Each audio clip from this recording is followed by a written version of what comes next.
la primera pregunta sería, ¿deberíamos votar por Luisa González y que regrese Correa? Recordemos que Rafael Correa tuvo buenos periodos, ¿sí? Grandes periodos sirviendo al país, pero ahora quieren regresar al poder. Luisa González quiere regresar al poder y es una de las candidatas que está dentro de los tops para que podría estar ganando las siguientes elecciones, junto con otros candidatos, ¿no? Entonces, ¿qué opina al respecto, economista Pablo Ochoa? Bueno, muchas gracias por este espacio, apreciado colega José. Muy gustoso de poderte ver a los tiempos y poder compartir este espacio, repito, bastante interesante y que creo que es de mucha importancia, sobre todo en este momento, y que siempre lo ha sido en realidad en nuestro país desde hace algunos años, desde hace varios años ya, que se ha tomado una posición política y de hecho de esas posiciones políticas pues se han derivado también situaciones de carácter económico que han repercutido en la vida de cada uno de los ciudadanos, ¿no?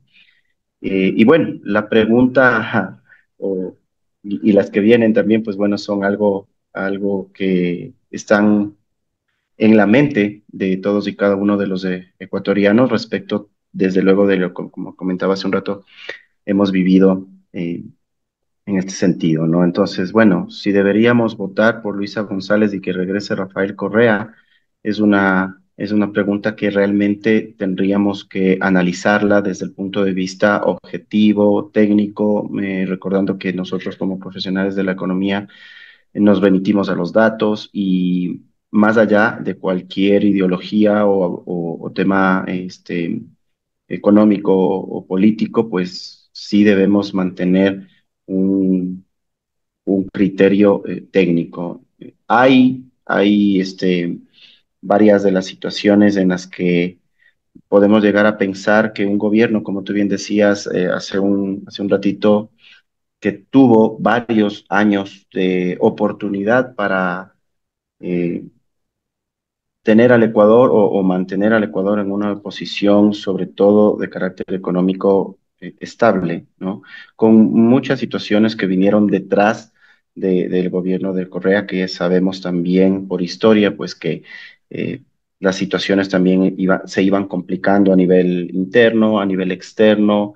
La misma situación de la dolarización, recordemos que hemos estado cumpliendo en estos días 25 años de dolarización y con ello, pues durante ese tiempo, entre el 2000 y 2025, se han ido ajustando muchas situaciones en la parte económica, en la parte política incluso, pero que al final del camino vemos que al menos una de las variables económicas más importantes, una de tantas como es este tema de la inflación, pues se ha ido controlando también y no tenemos mayor problema al momento en ese sentido.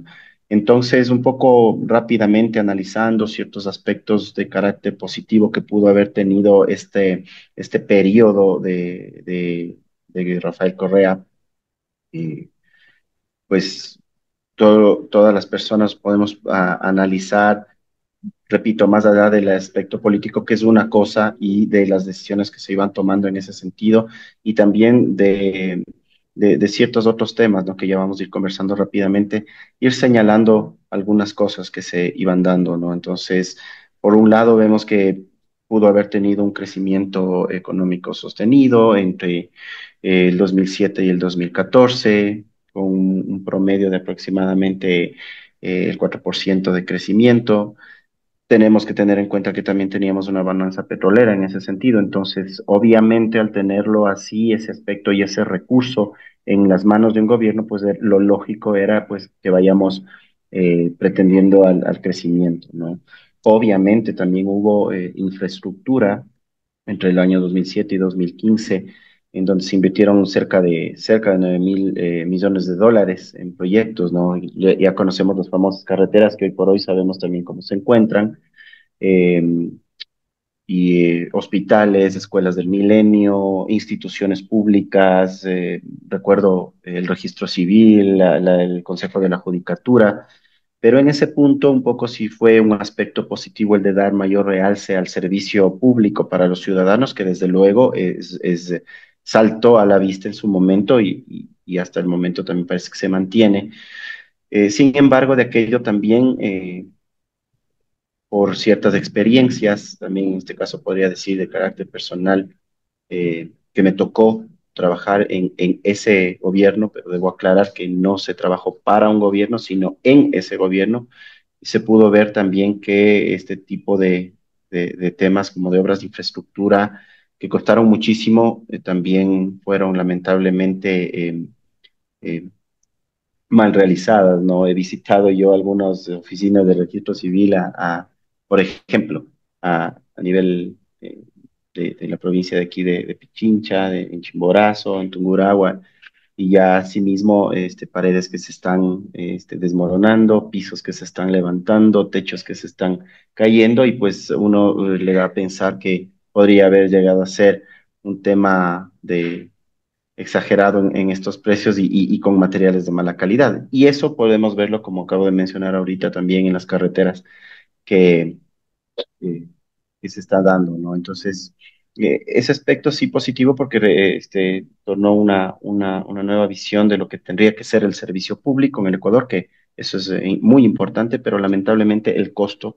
de eso, pues, también se podría analizar como aspecto negativo, ¿no? Si bien también la pobreza disminuyó, eh, casi el 16% entre 2007 y 2014, eh, es un aspecto también interesante y positivo de señalar, porque de alguna u otra forma un gobierno está para eso, ¿no? Para procurar, obviamente, el crecimiento económico, el tema de inversión pública, reducción de pobreza, otro aspecto como el tema de lo que significa educación, salud, el asunto de la política energética, que vemos también que en este periodo de tiempo se invirtieron varios miles de millones de dólares y tenemos hoy por hoy un gran número de hidroeléctricas en el país, que si bien el resto de gobiernos de Correa para acá pues no han podido sostener, me refiero a Moreno, que era de su mismo bando y que luego por situaciones de carácter político y personal terminaron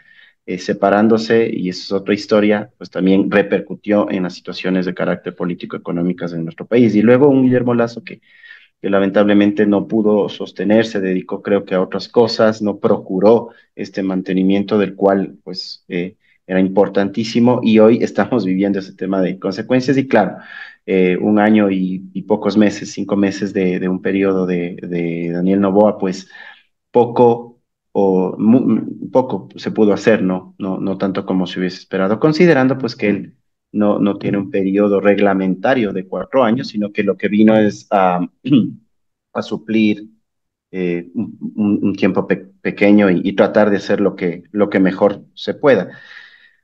Otro aspecto del tema que no le tocó de otra al gobierno de Correa, en este caso, a pesar de su podemos llamarle desacuerdo con el tema de la dolarización, de alguna forma también se mantuvo, ¿no? Y él estaba consciente de que había que fortalecerla, ¿sí? De alguna manera también el tema de los accesos a los servicios básicos, ciertas reformas tributarias que pudieron mejorarse también, bien visto. Sin embargo, también en ese tema tributario hubo situaciones en las que el tema de las recaudaciones, sobre todo en la parte impositiva para el sector privado, pues generó un poquito también de fricción y claro, esto también afectó en la parte, obviamente, del empleo, ¿no? De alguna forma también hubo algún asunto de lo que tiene que ver con la promoción y desarrollo turístico.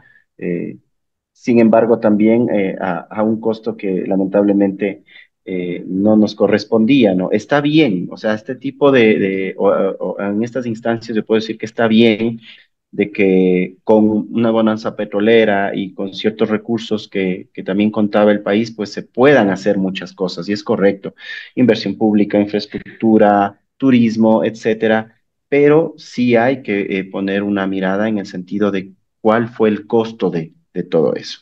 Depender, por ejemplo, dentro de los aspectos negativos, depender del precio del petróleo, no era solamente esa la solución. Obviamente, el desconocer una deuda y decir no pago más porque esa deuda es inmoral y etcétera, y ante eso, en la parte internacional, pues no ser bien vistos tampoco convenía, ¿no? Entonces, claro, desde luego el riesgo país en ese tiempo también un poquito se veía eh, en riesgo, justamente, ¿no? Redundando, porque los inversores a nivel internacional pues estaban un poco como lo hago o no lo hago, dado que están el mismo gobierno desconociendo una deuda. Entonces, si nosotros invertimos, o por otro lado, los organismos internacionales que nos han prestado por mucho tiempo, pues lo pensaban dos veces, muy probablemente no hubiésemos tenido el ingreso que hoy se ha ido convirtiendo en deuda, ¿no? Entonces, y esa deuda, desde luego, ha seguido incrementándose por otro lado. Sí, bueno, un aspecto negativo que de alguna forma también digamos, sin afán de culpar, porque realmente lo que tenemos aquí es que si bien hubieran culpables desde hace mucho tiempo en el Ecuador, hoy creo que lo importante es empezar a buscar soluciones. Y desde luego este tema al que yo me iba a referir en este minuto, dentro de los aspectos negativos, el cual el gobierno de Correa no tuvo que ver, obviamente fue en esta lamentable externalidad del terremoto, ¿no? Entonces, hubo una pérdida casi de más de 3.000 millones de dólares en ese sentido. Y claro, lo que vino después sí fue, ahora sí que un aspecto negativo de este gobierno. Se formó una comisión para solventar todo este tipo de situaciones a todos los afectados en las provincias de Manabí, Esmeraldas, etcétera, y ya sabemos lo que pasó con ese dinero, ¿no? Y por eso pues ya están pagando algunas personas en prisión. Pues en ese sentido también es mal visto para nuestro país, en ese sentido a nivel internacional, que se hayan dado todo este tipo de cosas. Entonces un poco es como decir, bueno, he tenido yo eh, una bonanza, he tenido recursos, los he invertido de alguna manera, sí, lamentablemente a un costo que no correspondía. Y por otro lado, también tengo, si bien he realizado muchas obras y demás, eh, pues también, por otro lado, he tenido este equipo de trabajo que lamentablemente me ha pagado mal como gobernante en ese tiempo y han tenido que salir, han tenido que jugar e incluso han tenido que ya deslindarse del tema político incluso. Estamos hablando justamente del Partido de la Revolución Ciudadana, ¿no? Que ha tenido incluso hasta otros matices, colores incluso ya han cambiado de su eh, digamos, de su aspecto, sí, porque ya en campaña se ven múltiples colores de un partido político y de otro, pues y esto hace que también a vista de la gente y a oídos de la gente, pues también tenga que tener otro criterio, ¿no? Entonces, si un poco podemos resumir, para ir terminando y contestando también al final ya esta primera pregunta, podríamos establecer ciertos argumentos en donde en realidad se hablaba mucho de una década ganada, ¿no? Entonces, claro, hubo inversión pública, iniciativas en temas de sectores estratégicos, se planteó por el mismo ex vicepresidente Glass, que hoy está privado de la libertad, donde se propuso un cambio de la matriz productiva, es decir, que ya dejemos simplemente de cultivar el cacao, sino que también ya lo convirtamos en el chocolate más eh, este, vendido del mundo, ¿no? Y más rico del mundo, y así abrirnos, y así con otros productos dentro de este cambio de la matriz productiva, que fue un pensamiento bastante positivo. Lamentablemente, después, con situaciones coyunturales de carácter político, sobre todo, y también personales en muchos aspectos, pues lamentablemente esto ya no pudo concretarse. La idea era buena, pero lamentablemente no se pudo concretar. Desde luego, en la parte ya del aspecto negativo, repito, el tema de seguirnos endeudando insosteniblemente, pese a que al inicio de este periodo se quiso desconocer o se desconoció una deuda que a esto a la postre nos llevó a más deuda, entonces obviamente no correspondía. El tema de lo que hablaba, de pese a la infraestructura que sí se la ve, que se la palpa, pues lamentablemente al poco tiempo, pues ya se iba deteriorando y esto quiere decir que eran costos elevadísimos. Esta segunda entrega con Hernán Higuera. Hasta el año 2010, el puerto de Esmeraldas generaba entre 12 y 15 millones de dólares anuales, mientras estuvo concesionado al consorcio Puerto Nuevo Millennium, que debía tenerlo durante 25 años.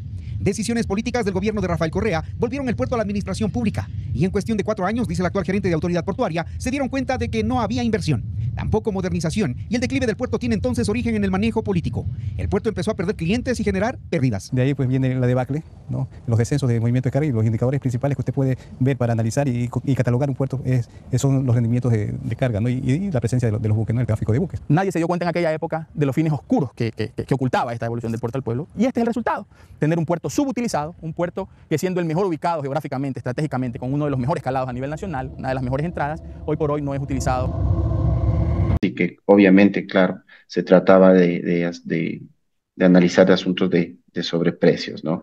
Eh, en definitiva, si votar o no por esta candidata que tiene esta línea política, tiene este pensamiento político de izquierda, eh, me atrevería a decir hasta radical, disfrazada de socialismo, que también sería bastante cuestionado, es prácticamente decir que ya se tuvo esta oportunidad, analiza el costo del por qué se hizo esta situación. Ok, muchísimas gracias, economista. Bueno, yo por mi parte me atrevería a decir que ya tuvieron su oportunidad. O sea, se aprendió bastante también de esas épocas. Si bien es cierto, hubo bastante infraestructura, hubo carreteras, se construyeron hospitales, pero hubo un gran costo. No se lo hizo de la mejor forma posible. A su vez, no hubieron inversión en otras áreas, y a su vez se restricció mucho la propiedad privada. Si bien es cierto, hubo demasiado inversión y gasto de parte del gobierno, pero eso fue debido a que también le quitó muchos recursos al sector privado. Recordemos que en esos periodos 2013 y 2014, Correa lanza mucha inversión pública, supera la inversión privada más o menos era como un 57% de la inversión total del país, ¿no? Pero no ayudó significativamente al crecimiento del PIB. Entonces, me gustaría tener políticas que realmente contribuyan al crecimiento del PIB, e incrementar la capacidad de bienes y servicios. Entonces, me hubiera gustado también que Correa, en vez de enfocarse en construir tantas hidroeléctricas, le dé paso a la inversión privada para que compita y así él se enfoque en mejorar los servicios de salud, hospitales. Hubiera tenido más dinero para los hospitales si no se hubiera enfocado en la generación eléctrica, hubiera traído a la inversión privada, eh, cosas así, ¿no? Eh, Así es, mm, es lo que yo también opinaría. O sea, ya le dimos la oportunidad. Para mí ya se le dio la oportunidad. Había también muchos casos de corrupción. Ya no queremos tantos casos de corrupción.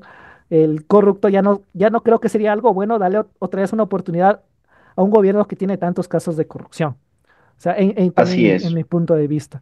Ujú. Sí, bueno, algo que también quería puntualizar era de que en esa década, e incluso mucho más antes, se pretendía un poco llegar al ciudadano con ese tema de que el socialismo es ahora algo que va a entrar en auge, eh, porque hemos sido por años un poco reprimidos, si así se quiere, es lo que el discurso que ellos manejaban por gobiernos neoliberales y ocupan esta palabra, ¿no? El neoliberalismo. Y claro, en realidad mucha gente se metió eso en la cabeza e incluso llegó hasta solamente repetir sin saber lo que significa. En primer lugar, el neoliberalismo no existe, no hay un nuevo liberalismo. El liberalismo como tal solo siempre existió y obviamente desde la perspectiva y nacimiento del liberalismo como tal. Y si hablamos un poco más en términos económicos, de evolución del pensamiento económico, sabemos que Adam Smith fue nombrado el padre de la economía y él pretendía este tema del liberalismo y a partir de él, John Stuart Mill y muchos otros más pensadores por parte de- del liberalismo como tal y se creó la Escuela Austriaca de Economía y entonces empezaron a aparecer Friedrich Hayek, Ludwig von Mises y demás. Este tema es bastante importante porque en realidad en el país ha existido esta corriente de pensamiento de centro izquierda, izquierda o socialismo, en donde se ha propuesto que se solucionan todos los problemas eh, siendo netamente una persona, un gobierno que puede entregar a través del Estado todo a los ciudadanos. Y eso ya se convierte en populismo y entonces la gente un poco se pierde y claro, el discurso de acá de la izquierda es decir, se les va a entregar todo, se les va a dar todo, pero se les va a quitar a quienes más tienen porque ellos son el problema. Entonces, si lamentablemente en nuestro país vamos a tener este tipo de pensamiento donde lo privado es malo, donde el capital es malo, donde todo esto es dañino para el ciudadano, pero por otro lado es bueno el socialismo y demás cosas, pues realmente no, nunca vamos a lograr entender. Y claro, por otro lado, y al menos un poquito más adelante también, en nuestro país no existe un liberalismo como tal o un capitalismo que sea para todos, ¿no? La gente Sino, piensa que Lenin Moreno era liberal, exacto. O sea, entonces, claro, porque se separó de un porque este se socialista apoderó de de Correa. izquierda y demás, pero también muy errado, muy equivocado. No hay todavía aquí en el Ecuador algún líder de esa magnitud que promueva el liberalismo propio, el liberalismo clásico sobre todo, y esas ideas de la libertad que se plasmen en la parte, más allá de la parte política, que desde luego también es importante, pero la parte económica, es decir, ideas liberales que me lleven a mí a generar empleo, a generar ingresos y con los recursos que se tenga, pues invertir, proponer, no llegar a tener una tipo de economía autárquica como por ejemplo Venezuela, ha cerrado los espacios a todo el mundo. Sabemos lo que está pasando en este Es país. lamentable. De hecho, Correa, Luisa, y todo su grupo, llamémoslo así, estuvieron en la posesión de Maduro, me imagino que algunos, no sé si Luisa González, me parece que no, pero sí Correa y incluso su abogado, me parece, no recuerdo ahora el nombre, y varios otros personajes que apoyan esta dictadura. En una entrevista, Luisa González había dicho que a ella no le interesa saber nada de lo que es Venezuela, a ella no le interesa saber si allá hay o no democracia, a ella le interesa este país, pero sin embargo vemos que todos sus coidearios, todo su grupo, todo su equipo apoyan esta parte donde lamentablemente mucha gente en Venezuela sufre. Yo no puedo creer cómo haya todavía gente que diga es que es culpa, y lo que pasa en Cuba, ¿no? Es culpa de un bloqueo, en Venezuela también es culpa de un bloqueo. Maduro no dicta para nada, él simplemente está procurando el bienestar para Venezuela. ¿Y cómo se explica entonces el exilio de tanta gente? Muertes, etcétera, etcétera. Y bueno, ya eso iba siendo otro tema, pero de todas maneras todo confluye en un mismo Taiwán también grupo. tiene un bloqueo y es rico. Exactamente, y hay países obviamente que han sufrido y han sufrido demasiado y han salido sin necesidad de enfocarse o procurar que sus ciudadanos tengan en su mente que una u otra ideología política es buena. Un gobierno tiene que llegar simplemente a recibir los recursos que le da el mismo país, ¿no? Su misma El mismo nación, pueblo, llámese ajá. recursos, llámese sus recursos naturales, sus recursos o ingresos de carácter financiero, económico, etcétera. Saber con lo que cuento y con lo que cuento, serle sincero a mi país y decirle, cuento con esto, no cuento con esto, con lo que cuento voy a hacer esto y con lo que no cuento, pues obviamente voy a tratar de aliarme